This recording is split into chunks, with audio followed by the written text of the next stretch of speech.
आप ये बता रहे हैं, लेकिन अटल सेतु पे और बाकी तमाम प्रोजेक्ट्स का आपने जिक्र किया, उस पे याद आया कि आदित्य ठाकरे ये कह रहे हैं कि ये सब हमने शुरू किया था, ये हमारे काम थे, ये पूरा कर रहे हैं और पूरा भी ठीक से नहीं कर रहे हैं। बहुत सारे प्रोजेक्ट्स तो पूरे नहीं किए आपने इतने साल में, और जो पूरे किए भी हैं वो उनके शुरू किए हुए और बाकी यहाँ से चले गए, इन्वेस्टमेंट भी चला गया यहाँ से। जब ये सब प्रोजेक्ट्स शुरू हुए ना, तो आदित्य ठाकरे ना ही विधायक थे ना ही मंत्री थे। 2014 में जब देवेंद्र फडणवीस जी मुख्यमंत्री बने, तब ये जो 1980s में प्लान हुए थे प्रोजेक्ट, ये जो अटल सेतु ब्रिज है, ये 1980 में इसके बारे में सोचा गया था और डीपी में दिखाया गया था, लेकिन असक्षम सरकार ये कर नहीं पाई। और 2014 में जब देवेंद्र फडणवीस जी मुख्यमंत्री बने, तो उन्होंने स्वयं सब एनवायरमेंटल क्लियरेंसेस, सब परमिशंस फॉलो अप करके इसका डीपीआर व्यवस्थित बनाकर ये एक्चुअली इम्प्लीमेंट करवाया प्रोजेक्ट। और फिर धोखेधाड़ी से 2019 में 2 साल के लिए जब सरकार गई, तब वापस ये प्रोजेक्ट सब डिरेल हो गए। जैसे मेट्रो, मुंबई मेट्रो 3 का प्रोजेक्ट केवल और केवल अहंकार के वजह से 2 साल डिले हो गया।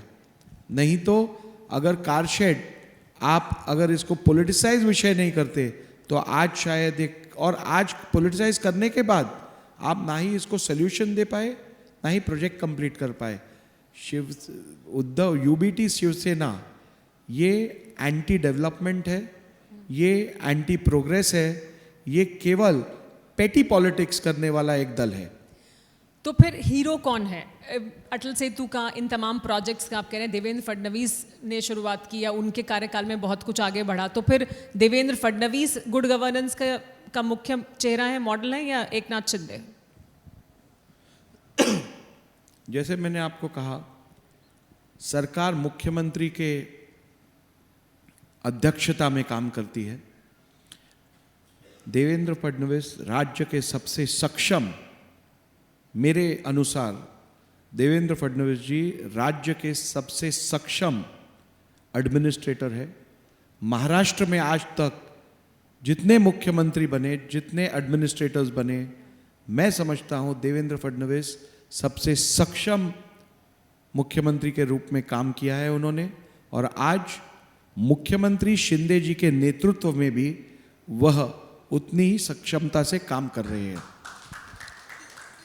देवेंद्र फडणवीस जी ने भी ये बात कही है, बीजेपी लगातार अपने आप को बढ़ाने की कोशिश कर रही है लगातार, लेकिन अभी गठबंधन में बहुत से आपके अपने कैंडिडेट्स, यानी बीजेपी के कैंडिडेट्स जो मेहनत करते रहे हैं अपने अपने क्षेत्रों में, उन्हें टिकट नहीं मिला। इसको लेकर देवेंद्र फडणवीस ने भी कहा कि हमें भी अफसोस है इस बात का कि सारे लोगों को हम अकोमोडेट नहीं कर पाए क्योंकि गठबंधन की मजबूरियां हैं। तो गठबंधन की मजबूरियां कहाँ तक हैं? टिकट नहीं मिलने तक ही सीमित रहेंगी? मुख्यमंत्री के फैसले पर भी आप बात साफ नहीं कर रहे, कह रहे हैं गठबंधन में हम तय करेंगे कि मुख्यमंत्री कौन होगा। तो बीजेपी गठबंधन की इन मजबूरियों में क्यों फंसी है, क्या वजह है? देखिए, बीजेपी किसी भी चीज में फंसने के वजह से निर्णय नहीं लेती। बीजेपी एक सच्ची नेशनलिस्ट पार्टी है, नेशन फर्स्ट के सिद्धांत में विश्वास रखने वाली पार्टी है। और नेशन को आगे ले जाने के लिए जब जब समविचारी पार्टियों को साथ लेकर काम करने की आवश्यकता है, हमेशा बीजेपी ने बड़ा मन दिखाकर सभी को साथ लेकर ही काम किया है। मैं फिर वापस, क्योंकि ये बहुत अहम सवाल है महाराष्ट्र की राजनीति में इस समय, कि अगर मुख्यमंत्री, आप अभी भी ये नहीं कह रहे हैं ठोक कर कि अगर हमारे ज़्यादा आएंगे, हम सबसे बड़ी पार्टी होंगे, तो मुख्यमंत्री बीजेपी का होगा। ये ऐसे नहीं कहा जा रहा, कहा जा रहा है कि देखेंगे जब आएगी बात तो गठबंधन होगा। तो फिर उद्धव ठाकरे क्या बुरे थे? उनके साथ भी सरकार बना लेते, फिर वही मुख्यमंत्री उनको बना देना चाहिए था, फिर तो झगड़ा ही नहीं होता कोई। ये देखिए, ये बात सिद्धांतों की है। उद्धव ठाकरे जी जो क्लेम कर रहे थे वो साफ पूरा झूठ था। भारतीय जनता पार्टी ने हमेशा ये मेंटेन किया था कि हमारी सबसे ज़्यादा सीटें हैं, मुख्यमंत्री हमारा बनेगा।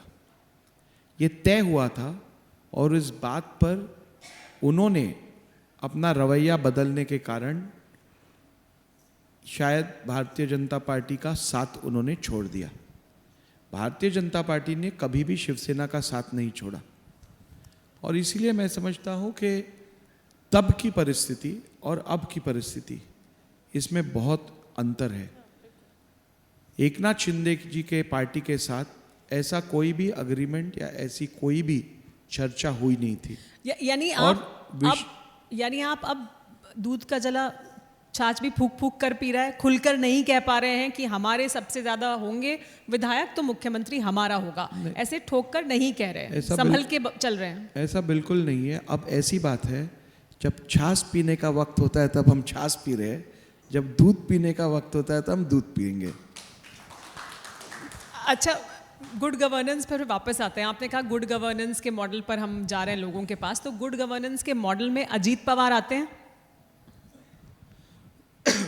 गुड गवर्नेंस के मॉडल में निश्चित रूप से अजीत पवार जी आते हैं। अजीत पवार जी इस राज्य के उप मुख्यमंत्री है, फाइनेंस मिनिस्टर है। उन्होंने सक्षम तरीके से फाइनेंस डिपार्टमेंट और राज्य के फाइनेंस को संभाला है और इसमें निस्संदेह आते हैं। तो जनता फिर भूल जाए वो चक्की पीसिंग वाला डायलॉग, भूल जाए सब? बिल्कुल नहीं, जनता कुछ भूलती नहीं है, जनता सब याद रखती है। और ये चक्की पीसिंग का जो डायलॉग है वो 2019 से 2022 तक जिनके साथ वो सरकार में थे, क्या उनको मालूम नहीं था? और एक बात ध्यान रखिए कि विपक्ष होने के नाते हमें निश्चित रूप से विषय उठाने का अधिकार है, कर्तव्य है हमारा, लेकिन निर्णय देने का अधिकार किसी के पास भी नहीं है, सिवाय लॉ एनफोर्सिंग एजेंसीज जब कोर्ट्स में लेके जाती है तो केवल न्यायालय इस पे निर्णय दे सकता है। तो इसीलिए यदि किसी ने कुछ गलत किया है, यदि किसी ने कुछ आक्षेपार्थ कार्य किया है, तो उसके ऊपर न्यायालय जो है वो निर्णय लेगी।